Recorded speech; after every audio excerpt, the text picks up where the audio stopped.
Hi guys, welcome to Behind the Birk. Today I'm interviewing Lee from Nut Queerios and Greg and Good Company. Nut Queerios is just a duo, but Greg and Good Company is a full band. You should check both of those out if you do not know them already. I'm just going to talk to Lee about both of those bands and inspirations, passions, and a little bit more and the bands. So enjoy.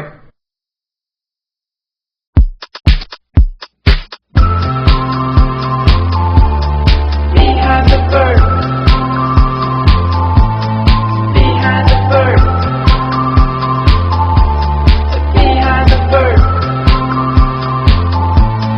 Behind the Birk. I'm gonna start with some icebreaker questions. Cool. Is that cool? Yeah, absolutely. Favorite movie? Favorite movie? Oh man, I love Enemy of the State. Okay. Yeah. Don't know what that is. Oh, it's it's a Will Smith movie, and I love how it's put together. I really like action movies. I enjoy things with lots of explosions. Mm-hmm.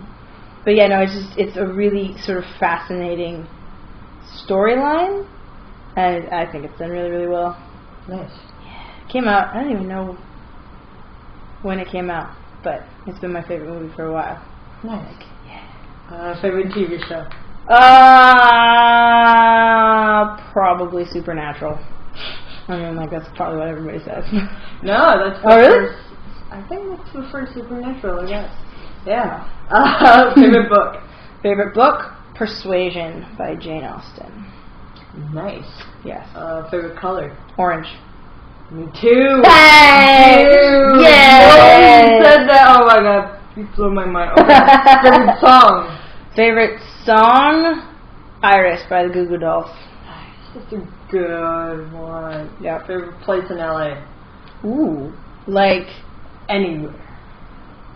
but do you mean like just like a general location, or do you mean like part of LA, like either? Everybody Everybody asks me that. Like, well, it's like I mean, like, yeah. define place. No. Yeah.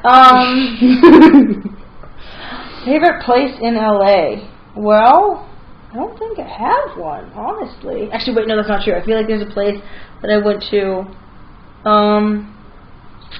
It was just like tiny and secluded, and nobody else knew where I was, and it was amazing. It was like some random park that I found. Like where? I think it was in the valley somewhere. Oh, okay. Yeah, just like some hidey hole little spot that like nobody else knew about, and I was just like, I am surrounded by trees and not people. Nice. Yeah, right? It was the best. So who are your musical inspirations? Honestly, I hate that question. I'm a terrible musician. I listen to so much music and yet not that much, which is weird. I went to school for music, so a lot of the music that I listen to, especially in the last like 5 years, has been composers that no one has heard of. But probably, I really love the lyrical content of like Joni Mitchell's music. I really love the sound of Tracy Chapman's music, and I also really love like Ani DeFranco. So like I love music that actually says something. Mm-hmm. And I'm not saying that it always has to tell a story, but I feel like there should be some semblance of substance. Whether that's like a visual, and like whether you're writing about a moment in time, or whether you're actually telling a story or something, you know, like I feel like music should have something to say in some form or fashion. Yeah. So those are the artists that I gravitate toward the most. Nice. Yeah. Okay. Yeah. Tell me about Nut Queerios. Nut Queerios, which I still think that's my greatest contribution to the band, having named it, like, not even the fact that I'm in it, but it's a duo that I started with my friend Britt Cussero. She's actually another really great singer-songwriter, and her music does that a lot, where it has that very, like, substantial, solid, whether it's a visual image or a story that she's telling. Like, I love her music that she does as a solo artist. So it's a duo that she and I kind of haphazardly began, and then it's turned into something that we're actually like, okay, this is a project that we want to pursue. And so she plays guitar and I play bass, and then we'll sing, like harmonies on each other's songs. And right now we haven't done any co-writing, but what we'll do is we'll bring, like for me, I'll bring a lot of my folkier stuff, or like some of my older music that I don't really perform on my own anymore, but has like a richer quality to it with the two of us doing it. Because my music has sort of changed. Back in like 2006 to 2008, I was writing like borderline country songs. Yeah. Without even meaning to, and I had a few people and they're like, so do you ever, write anything except for this like country pop music? Country pop music? Oh God, my career is over. No, because that wasn't the genre that I was trying to go for. And so I'll bring some of those, because I'll look back on them now and I'm like, oh, like they do have more of like a folk kind of, or like a country vibe to them. And so I'll bring those songs, because with the bass and then with her harmonies, they fit the sound of what Nut Queerios does, as opposed to what my stuff now has a bit more of like blues rock sound with then sort of the storytelling folk lyrics. So yeah, but it's great. She's on a solo tour right now, so I've just been like coping for the last couple of weeks. You have another band though to keep you busy. I do. I'm also in a band. It's called Greg in Good Company, and so I'm the keys player and the backup vocalist for that. And so Greg is the front man. Obviously, he's the Greg of Greg in Good Company. I'm keys and backup. Alex is our bassist, and then Marty is our lead guitarist, and Alexa is our drummer. So there's 5 of us, which is always fun to kind of like cram on a stage, depending, because Marty's got a whole setup, and then I've got a piano, so then it's like, and then of course Alexa. It's great though. But we actually just won. We won a Battle of the Bands. Oh, nice. Yeah, like 2 months ago, I want to say. 2 months ago, something like that. Time goes by so quickly. Oh, man. I'm like, wait, how long ago was that? Oh, yeah, it's 14 years. But like, it was recent. It was just a couple months ago. But, yeah, so we won a Battle of the Bands down in Huntington Beach, which was really cool and really exciting, and has landed us a few gigs, which is nice. And then we're actually able to, we released 1 EP last year, and then we've been releasing individual songs, but we're looking at consolidating into some other kind of package, whether that's an EP or an album. We'll sort of figure that out as we go. But we've been doing a lot of music videos for the singles that we come out, and actually we have one of our songs called Monsters Lair. It's Greg wrote it, as he put it.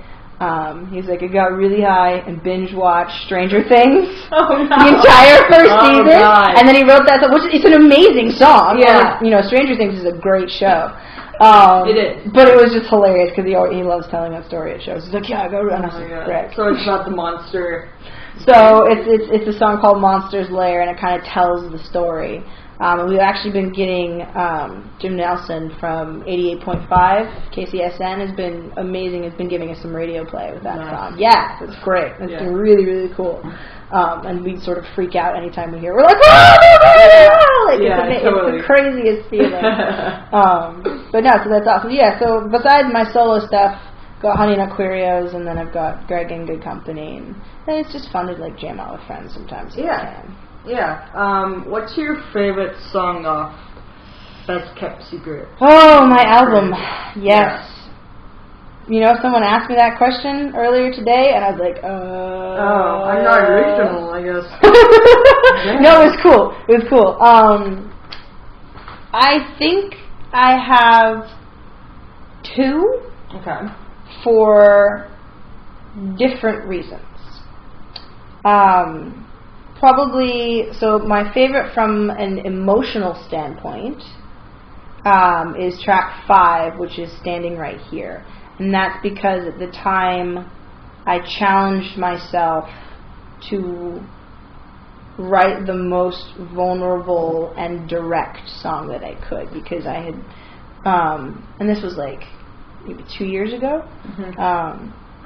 I had developed feelings. All those. The songwriter's curse. But yeah, so I had gotten feelings for somebody, and I was slowly starting to realize that they had feelings for me as well, but there were so many barriers and things that they were kind of putting up and being like, no, this isn't, no, you know, so I was just like, oh, are you serious? And a lot of what it came down to was like their fear. And in the long run, I dodged a bullet. But, just not gonna name names! At the time, I was like, okay, as a songwriter, I feel like it's very easy for us to write around what we're feeling. It's like, what we're feeling is, let's just say, in this situation, like, deeply crushing confusion, not understanding why this person won't just, like, stand up and admit, yeah, I have feelings for you as well. But as opposed to writing a song where I'm like, I feel deeply crushing confusion as to why you won't, I'll be like, I feel things, and maybe I might address them, but it probably won't. You know, like, sort of writing around the topic. And so with Standing Right Here, it was a challenge to myself to write a song that didn't become anything more than that vulnerability that I was feeling in the moment, and that sense of, like, why? Because, and the chorus is, I'm standing right here in front of your eyes where I've been the whole time. I'm standing right here holding my heart, hoping that I haven't come this far for you just to be, what is it? Just to be, like, turned away because you're afraid to. Yeah. You know, like, that's, or just to be pushed away. That's what I was like, I wouldn't have said turned away. I was like, oh my God, I can't even remember my own lyrics. Well, listen to the album and you will know the lyrics better than I will. Can't wait. And then the other favorite song from the album is track number 7, which is Would You Stay? Which the reason that I like that is because I hit a ridiculously high note in it. And it's sort of, I'm a classically trained soprano, but I don't put a lot of that sort of like fluttery, high, floaty stuff into a lot of my songs, and so that was kind of my one little showpiece. Why don't you? I don't want to be a one-trick pony. Well, I mean, okay, so there's multiple reasons, actually. Reason number 1 is if you do it in every single song, it's just beating people over the head with it. So if you do it, you know, like, I have songs where I utilize the higher parts of my range, but not quite as, like, ridiculously high as Would You Stay. And so, like, I don't want to do it every single song because then it's like, okay, here they go again, you know, singing really, really high notes. But 2, so much of my earlier writing especially, I'm starting to write songs now that actually kind of show off a little bit what I can do. But so much of my earlier writing, I cared more about telling a story or having something to say than, or like getting the point across, than actually like singing in a more intricate or decorative way, if you will. You know, so like I cared more about, you know, I have these things to say, so maybe I won't be, you know, I won't do like a crazy run in this bit because then you lose the words and you lose the message. So, but now I'm sort of trying to strike the balance, like, okay, like I have this new song that I'm going to be releasing later this summer. It's called True to Your Word. And I have this run in the end of the last chorus where it's like, doing whatever you want. And so you still get the feel of the word want, but it has a little, like, run to it. So I'm like, okay, where can I now have moments like that where I can sort of show off, if you will, but still balance getting the actual point across and, like, having people still, because for me, I don't know, it annoys me when I can't understand lyrics. Yeah. And so I want to make sure that my music can be understood. Yeah. So that's why I haven't really done a lot. Those are probably the two biggest reasons. Like, not wanting people to think that I'm like, look guys, what I can do. And then... Look how fancy right? I am. Like, Yeah. So what's coming up next? Coming up next, a lot of shows with Greg and Good Company.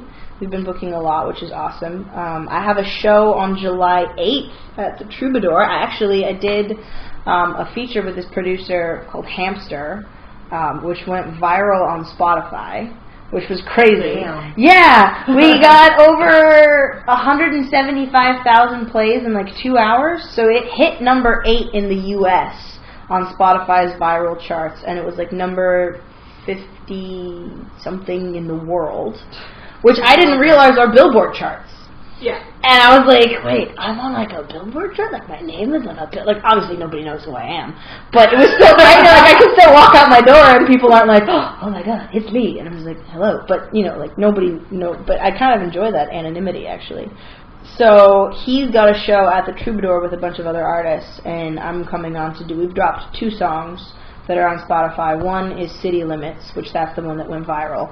And then the other one is Heroin, which hasn't got quite as much attention, but that's okay. And it was actually funny because after City Limits hit, number 8 and number 56, it stayed for like a week at number 19 on Spotify's viral hits chart. Yeah. So like I was on the same chart with Kendrick Lamar and the Gorillaz. Like my name, and I was like, this feels so weird. Oh my god. And then so it was crazy to me. And I was just like, is this the real life? I started singing Queen. But yeah, so I've got the show on July 8th with him. I've got a show on July 2nd, part of a Nashville-style songwriter round at the Fox and Hounds. And then just street performing every single day. That's my day job. Okay. Basically, is I street perform out in Santa Monica. Yeah. Which is just standing in the sun for like 2 to 4 hours every single day, depending. Do you do it in this heat? Yep. Yeah, I was out there, so let's see, today, and I had one other day, in the month of June, so there have been, so far, 2 days this entire month that I have not gone out, and the only reason that I'm not going out today is because I have a show tonight. Yeah.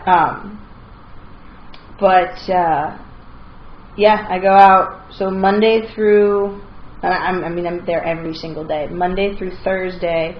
I might not always be at the same spot, because like spots are first come, first serve at the same time. Monday through Thursday I'm there from 6 to 8. Wednesdays I also tack on 12 to 2 because there's a farmer's market in the area. Mm-hmm. So Wednesdays I actually do 12 to 2 and 6 to 8. And then Friday, Saturday, Sunday I just do 12 to 2 each day. So it's at least 2 hours every single day. Cool. I love the fact that I can live in Los Angeles and people will ask me, be like, oh, like, what are you doing? I'm like, well, I'm a musician. They're like, oh, what's your day job? And I'm like, ha-ha! I'm a musician. Like, I can just, it's a great feeling to be able to say that.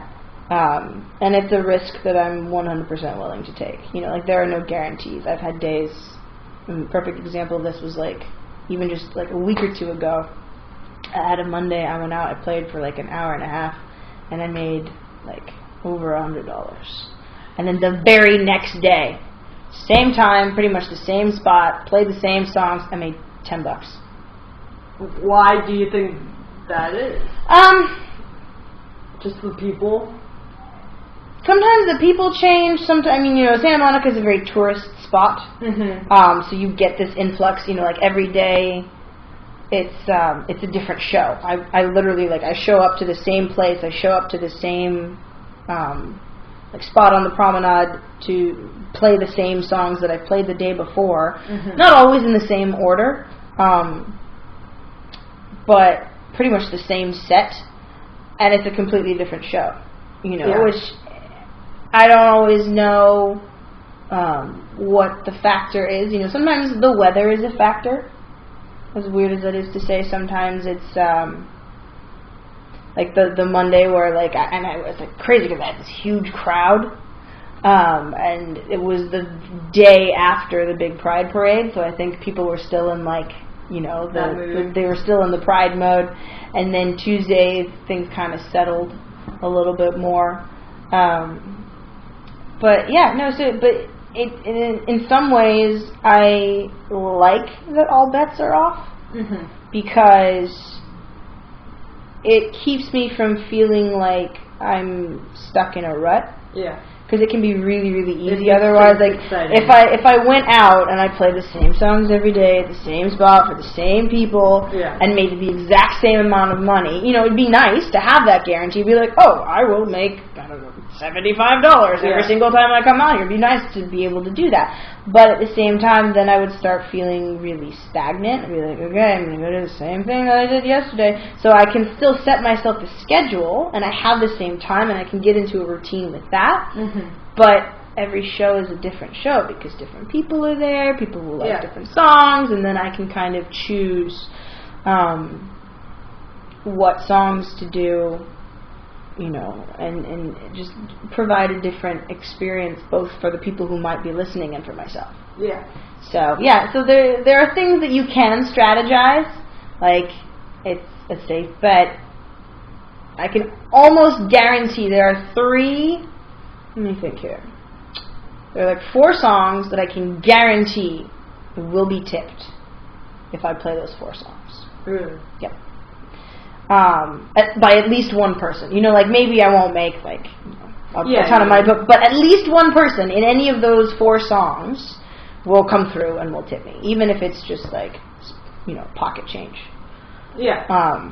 So there are certain things that you can sort of strategize and work towards, but then there are other things that are just sort of this lovely little mystery that you can't control, and it makes it exciting. It makes it a little bit discouraging at times, but I'd rather look at it as an adventure. Yeah. So. Yeah, totally. And you know, and again, like I get to play music for people. I get to do my favorite thing in the entire world every single day. Yeah. And make at least some kind of money from it. Like that's in today's world, especially, it's not common. Totally. Yeah. So thanks. Yeah. For doing all this. Thank you for having me. This was great. You're welcome. Yay!